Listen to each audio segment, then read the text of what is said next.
they're not coming back. And somewhere deep down, you already know that. You check your phone, you replay the last conversation. You imagine scenarios where they realize what they lost and show up at your door. But here's the truth. No one wants to say out loud, that moment isn't coming. They've moved on. And the only person still trapped in that ending is you.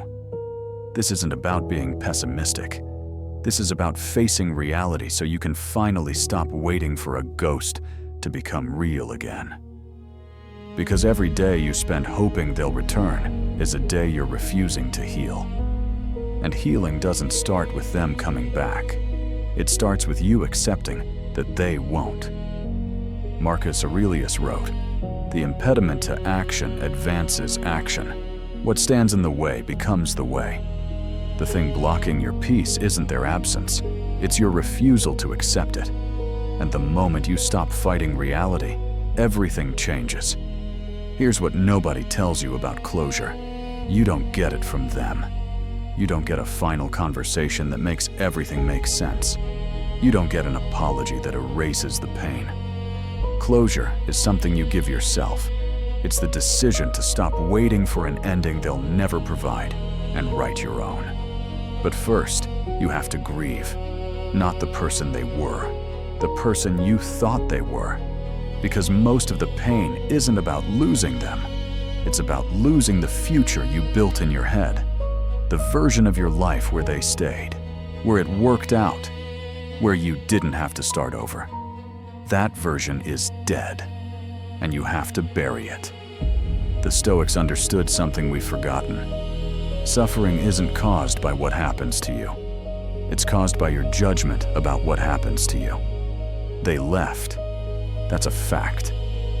But the story you're telling yourself about what that means, that you weren't enough, that you'll never find better, that you're unlovable, that's fiction. And you're believing it like it's truth. So let's rewrite it. They left because the relationship ran its course, because people grow in different directions, because compatibility isn't about effort, it's about alignment. And sometimes, no matter how much you care, it just doesn't fit. That's not failure, that's life. Here's how you actually heal. Not the Instagram version with candles and bubble baths, the real version that hurts before it helps. First, you stop checking. Stop looking at their social media. Stop asking mutual friends about them. Stop driving past their house. Every time you seek information about them, you're reopening the wound. Healing requires distance, not physical distance, emotional distance. And you can't create that while you're still monitoring their life like it's your job. Second, you feel everything. All of it. The anger, the sadness, the humiliation, the regret. You don't push it down. You don't distract yourself. You sit with it. Because emotions aren't the enemy. Avoidance is. The only way out is through. And every tear you cry is one step closer to the other side. But here's the part most people miss. You don't just grieve the relationship. You grieve who you became in it. The version of you that tolerated less than you deserved. The version that ignored red flags because you wanted it to work. The version that lost pieces of yourself trying to keep someone who was already gone. That version has to die too.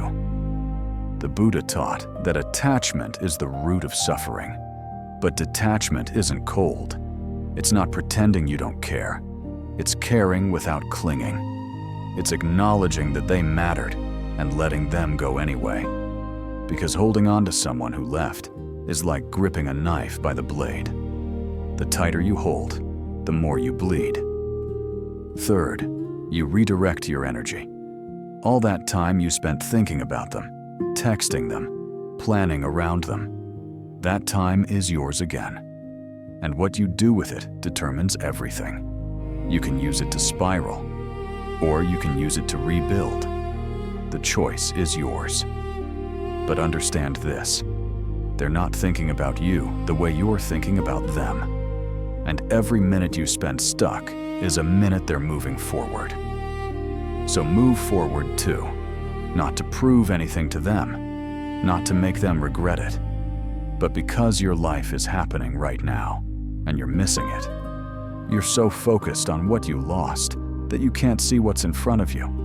New experiences, new people, new versions of yourself you haven't met yet. But you'll never find them if you keep living in the past. Seneca said, "We suffer more in imagination than in reality." You're imagining a future where you never recover, where you're alone forever, where no one will ever compare. But that's not reality. That's fear. And fear is a liar. Here's what healing actually looks like. It's not a straight line.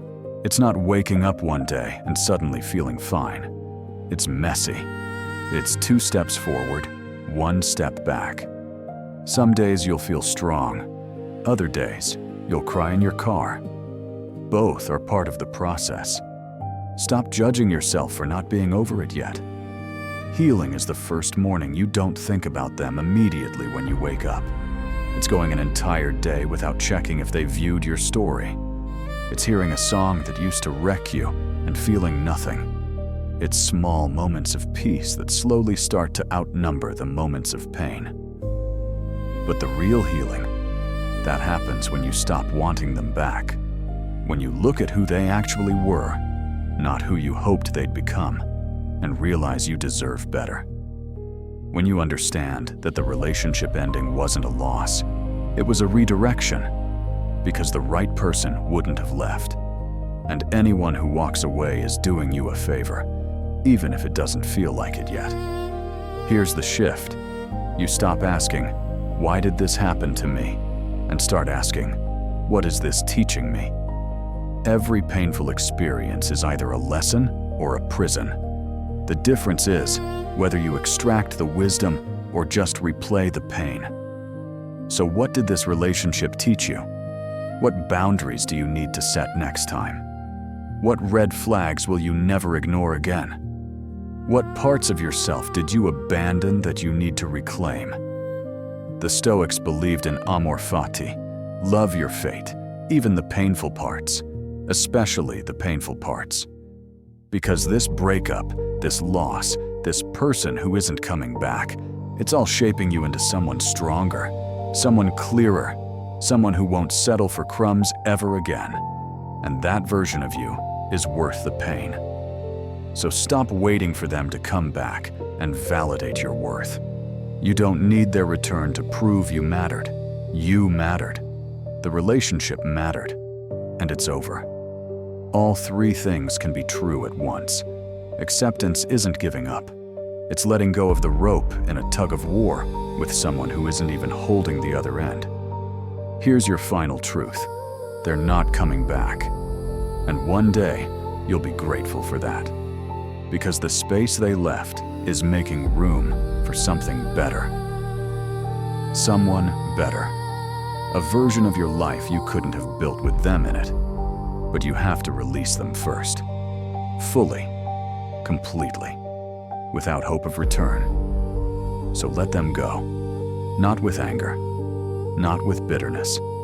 With quiet acceptance that this chapter is closed. And when you finally do, you'll realize something powerful. You were never waiting for them to come back. You were waiting for permission to move on.